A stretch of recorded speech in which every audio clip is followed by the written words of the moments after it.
Hello, my dear viewers. Today is the 10th of March, and in my first article, I want to talk not about the events that are taking place on the Ukrainian fronts, but about what is happening around them. I have repeatedly said that the events in the information war, in the psychological war that is going on in all directions today, they are no less important than what is happening on the fronts. Because for some reason, among the top of the Ukrainian leadership, which drives this very idea into the heads of the Ukrainian subjects, there is an idea that literally tomorrow, literally in March or April, events will occur in Russia that will lead to the overthrow of the country's leadership. And thus, the war will be won. I'm now in Sevastopol. I see what is happening around. I also communicate with guys who live in other cities of Russia. This is one of the fairy tales and one of the most important deceptions that Kyiv tries to feed to the Ukrainians today. What I see in Russia is an unprecedented patriotic upsurge, because here they perceive the events in Ukraine as the second patriotic war, or rather the third. Here they perceive the events in Ukraine as a necessity. They need to liberate Ukraine and its people from the clique that started the war, but not in 2022, but in 2014. After all, the war, by and large, has been waged on the territory of Ukraine since 2014, but the population of Ukraine preferred not to notice it. They said, "It does not concern me, well, thank God." And war has such a property. If you don't notice it for a long time, then sooner or later it comes to your house. It's very scary. It's very bad. However, this has always been the case. But back to Russia, what's going on here? You know, the Russian leadership seems to be prepared very well for this war. And in this case, we are not talking about the war in Ukraine. We're talking about the war with the United States of America for the redivision of the world. In fact, I repeat it, and I will repeat, what is happening in Ukraine is a local episode. This episode will end sooner or later. The page will be turned, and events will move on. And the main events are yet to come. A big confrontation with the West suggests that there will be a powerful economic crisis. It was for this most powerful economic crisis that Russia was preparing throughout this time, and even earlier than 2014. Just since 2014, this training has gone in all directions and has become a priority for the country's leadership. And today, Western experts are surprised and horrified to understand that Russia really was preparing for everything that would happen. And it is precisely for this reason that today the majority of the Russian population is absolutely not afraid of either the groan of the dollar or anything else. Yes, they are afraid that they will live worse, but they will actually live worse, like the whole world. Nevertheless, this will definitely not lead to the consequences that both Ukraine and the West are counting on. But the West, it seems, was very wrong in its assessments.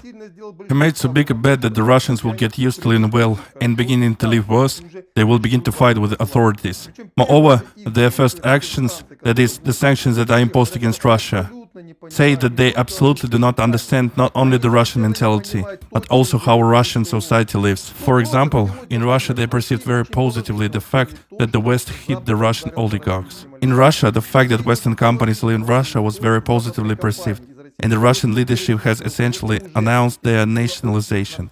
In general, it seems that these sanctions, which the West has made against Russia today, completely untie the hands of the country's leadership. It not only completely cleared out its political opposition and literally in a matter of days closed all their radio and TV outlets, it also began to make the reforms that Russian society has demanded of it over the past 2 decades. The sovereignty of the nation, nationalization and even democratization in the future. However, some industries will certainly close in Russia. All this will certainly happen, but in Russia there is also a huge labor shortage, which was previously filled by foreign workers. And if the number of jobs is reduced even by a couple of million people, this is not critical for Russia. Moreover, given the struggle that is unfolding today, a huge number of jobs in other industries will appear for people, especially for those who are used to sitting in offices. It will be a powerful fissure, because they will have to repurpose or fall to the bottom. This applies to such cities as Moscow, St. Petersburg, and to a less extent other cities with a population of over 1 million. But the bulk of the inhabitants of Russia, by and large, don't care how much the dollar costs and whether they will have a job or not. Of course they will have it, and they understand this very well. The only thing that really worries many Russians at the moment is that the events that are taking place today on the territory of Ukraine do without big losses. This is what they really care about. Everything else that the West offers against Russia plays into the hands of the Russian leadership, and not vice versa. But what is happening in the West? The inhabitants of some European countries are horrified. After all, everyone is well aware that sooner or later this crisis will affect them. In fact, the critical point will not even be passed in 2022, but most likely we will see it in 2023 or 2024. Its outcome will depend on how the economies of Russia, Europe and the United States prepared for the struggle. I want people not only in Ukraine and Russia to understand this. The fact that we are focusing on Ukraine today is just an episode. Believe me, it is by no means the most important episode in the struggle that has begun and the result of which will be a new world. Completely different world. And I repeat once again, the world to which we are all accustomed will no longer exist. In Ukraine, it collapsed at once.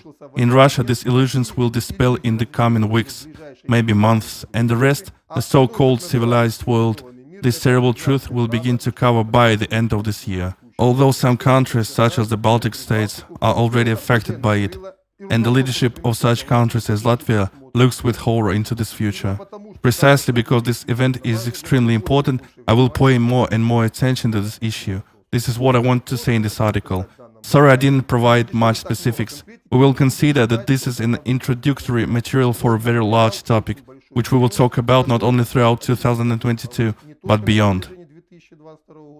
That's all for now. The next material, I suppose, will be a military summary. Goodbye.